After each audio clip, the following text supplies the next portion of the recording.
This video is brought to you by Dr. Kristen R. Bromley's Guitar Method Book Series and Online Music Academy.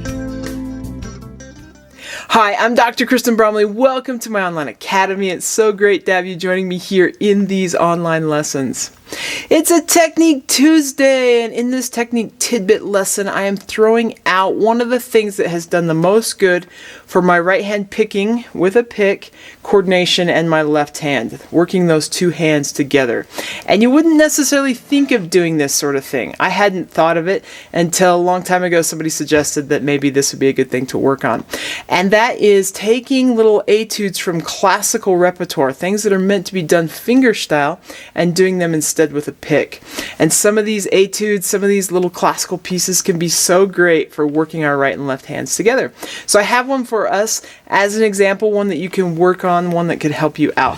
Down in the description below, there's a link for a free copy of the sheet music in PDF format. So you're going to want to download that so you can work right along with me and work on this. So the one that I've pulled is a great one. It's called Allegretto. It's just Allegretto by Ferdinand Carulli. So this is a little etude here, a little exercise that would be a piece that could be performed in the classical style. It would be performable, but really works on some different techniques. And so for us, it's going to work our right and left hands and gives us a little piece that we can play. As we do this, it's really important to play these as slow as you need to play them accurately. Accuracy is super important. The other thing that's super important is to stay relaxed. As I've said on some of these Technique Tuesday lessons, the more we tighten up, the more we're interfering with our technique. They're getting in the way of how well we can play the guitar, and we're putting ourselves in a position to be more likely to experience injury.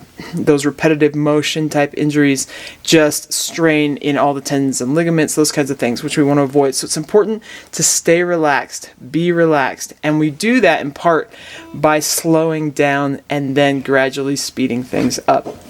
So we're going to start off. I'm going to play this at a slower tempo, nice and slow. You can play right along with me and kind of get an idea going through. Now it's written in both standard music notation and tablature. You can read either. The little slur marks are there. You can actually ignore the slurs entirely. Slur being that it's going to be a hammer-on or a pull-off, depending on whether we're going from a higher note to a lower note or a lower note to a higher note. In these cases, for songs like this, that's usually what the slurs are. But you could ignore them and just pick through those notes, or you can actually throw those in there. But the nice thing is all of these notes almost entirely are at the eighth note level, so it's just this continuous eighth note thing, but there's some occasional quarter note pauses. So it should be easy to read through even if you're just doing the tablature and not familiar with what this sounds like. So I'm going to go ahead and read through it. You can play right along with me at a nice slow tempo, and then I'll play it just a little bit faster as well so you can get a sound for it and start working these things. But by and large, I can't think of anything that I've done that has tightened up my right and left hands, worked that coordination, gotten everything in shape better than doing this sort of thing. So let's go ahead and do it here. It's going to come in on 4 and. I'm just going to give us 1 and 2 and 3 and we'll catch 4 and. But I'm going to take it a little slower than that. 1 and 2 and 3 and.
just like that. Now in going through this, I want to talk through some picking direction options for you to work through. So you could go through this entire thing doing all down plucks. You could also go through this entire thing doing all up plucks. So all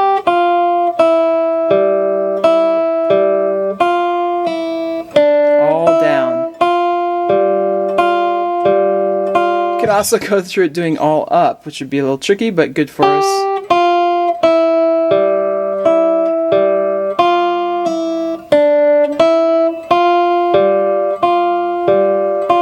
Doing that sort of thing is really valuable and helpful. Now you can also do alternate picking where you're going to alternate based on the rhythm. That means anything that falls on the beat is going to have a down pluck, and anything that falls in between the beat is going to have an up pluck. So in this case, we'd have down, up, down, up, down, up, down, up, down, up, down, up, down, up, and so on. If I didn't catch that slur, if I did catch the slur, we'd have down, up, down, up, down, up, down, down, up, down, up, down, up. Now with some of that works great. Another option with alternate picking is to go all the way through, continuing that alternate picking regardless of the rhythm. So with this, with that slur in there, we would have, for example, down, up, down, up, down, up, down, up, down, up, down, up, down, up, down, up, down, up. Now part of that gets a little squirrely, but sometimes working through squirrely things is actually really beneficial for us if we're doing it in a technical exercise, because when we end up playing a piece, we're going to go through and use the one that works best. But there's some tricky things in music, so having multiple ways we can do things with our right and left hands can help us in playing difficult passages. There's one other way with the alternate picking that we can do this, and that is with what we call sweep picking or economy picking, and that is where we pluck in the direction that we're going in when we're switching strings. So if I'm going from a lower string to a higher string, I'm going to pluck down towards the ground because that's the direction I'm moving. And if I'm going from a higher string to a lower string, I'm going to pluck up towards my head because that's the direction I'm going when I'm moving from one of those strings to the next. The rest of the time, for all the notes that are on a given string, we just continue to alternate pick. Now with this given piece, using sweep picking, economy picking, whatever you want to call it, it mostly happens naturally with our basic alternate picking because of the picking direction that we would use based on where the notes are on the beat versus the off beat. So it kind of fits the pattern of what we've already done, but there are some places where it wouldn't. So the first line is pretty much in line with our regular alternate picking based on the rhythm. When we get to the second line, and into that third measure, our alternate picking based on rhythm would go as down, up, down, up, down, up, and so on. But if we used economy picking, because we're going from low to high, I would just continue to go down, down, down, down, down, down, down, down, down. A lot of times in playing, we end up using a combination of all of these different types of picking directions, whatever works best in a given moment. But if we work through all of them, then our body can naturally just find the ones, our system just sort of naturally finds the ones that work best in a given scenario when we're playing music. So you could work this in all of those ways, or just pick one that you really want to work on and work it that way. Okay, so there's some suggestions there. I'm just going to go ahead and play this a little bit faster so you can hear it played at a little bit faster tempo. You can play along with me if you'd like to. If this ends up being a place where you're fumbling a lot, we don't want to fumble a lot. That actually doesn't help us out.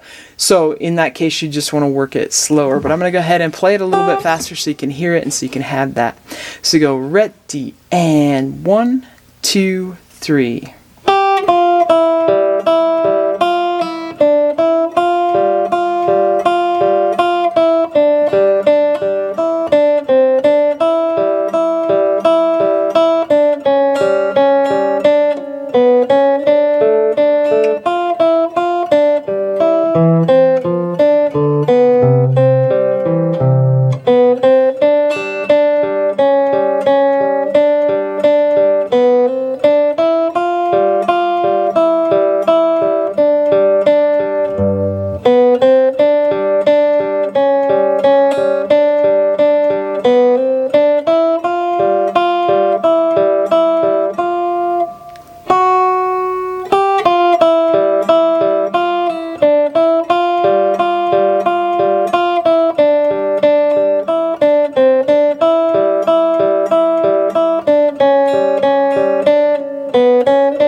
that. So super cool. Hope that is helpful to you and also sort of a fun way to work on those techniques. Now in the next Technique Tuesday lesson, which will be the last one for a while, I'm going to suspend this series because we've got a lot of different lessons on the channel. A lot of techniques are covered in a lot of different series. There's a series on finger picking, on strumming, on just sort of learning the basic chords and how to sing and play tablature, all those types of things. And there's the jazz course, there's improvisation in the blues, rock, and pop styles. All of those lessons have lots of techniques taught in sort of embedded into them. And I don't need to double up on the lessons. So this Technique Tuesday series is going to be suspended for a little while until I see, where we may need some more supplemental materials that can help in those other places. So we've been doing a lot with scales and arpeggio skips and so on to help work lately with our dexterity in the hands. And we've done that just sort of going at it. So I want to do one more Technique Tuesday lesson working through some of the ways that we can do these different picking exercises, which I've talked through picking exercises at various times through the Technique Tuesday lessons, but I'm going to do one specifically just on picking, direction, picking style. I've had a little practice with that here. I'm going to demonstrate it again with arpeggio type things, but also with sort of the stepwise motion and scales. So we'll have that Technique Tuesday lesson, but even without Technique Tuesdays, we got Theory Thursdays, and we got Mondays and Wednesdays with jazz lessons, and we got those Saturday lessons, and then the hundreds and hundreds of lessons that are already on the channel. So keep having fun, take care, and we'll see you again. If you found this video helpful, please hit the like button and subscribe to the channel. For more in-depth lessons and to progress through a free guitar course, check out my Guitar 101 series on YouTube and my guitar method books, which all come with access to hours of in-depth video lessons. You can find more information about me and my products at kristenbromley.com. Take care.